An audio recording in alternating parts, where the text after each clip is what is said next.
Here is an email from Karen. She says, Dr. Berman, one of my oldest childhood friends, is constantly a victim of something. She never takes responsibility for anything. It's always about what everyone else has done to her. Her part of the circumstances don't apply. It happens when we get into tiffs. It's always my fault.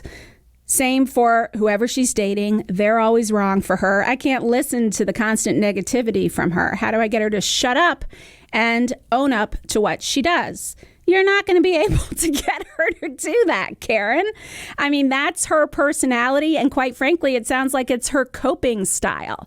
It's the way that she, it's a really typical coping style for people who are narcissists or have narcissistic elements to their personality because, it's too traumatizing for them because the core of the narcissist is that they feel completely like crap about themselves and like they are so undeserving of anything good or any love. That's the tricky part because they don't act that way on the surface. But what they do is rage and deflect when there is anything that might tap at or touch their low self-worth or their low self-esteem. So they deflect it by focusing on the other person. Oh, this guy doesn't want to be with me or just broke my heart. He wasn't right for me. He was a loser, right? Oh, I did something crappy to you as my friend. Well, I didn't really do it. It's your fault, right? Because being with that negativity or having to face it or even be with a little bit of shame or guilt or disappointment in yourself is like too much for a person like that to take.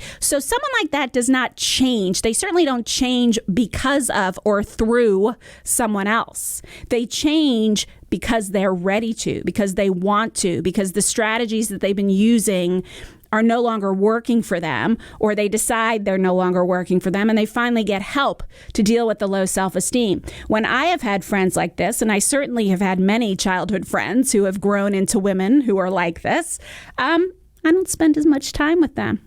I don't join them in their blame and deflection. They're going on and on about how bad this guy was for them when I know that the guy blew them off. I'm like, oh, I'm sorry to hear that. You'll figure it out. That's my favorite thing to say. I know you'll figure it out. And I just don't engage. And eventually, they stop coming to me with these stories because I'm not feeding them. And some of those friends have kind of just drifted away from my life. And that's okay because that makes room for new friends who take responsibility for themselves and who have a higher frequency, right? So this is one of those cases where that might be happening for you, Karen. And I know I'm not saying we grow out of all of our friends and none of us should keep our oldest friends because Lord knows I have plenty of old friends who I'm deeply connected to and love very dearly. But there are also those friends who I have let go. And this may be one of them for you, Karen. Good luck.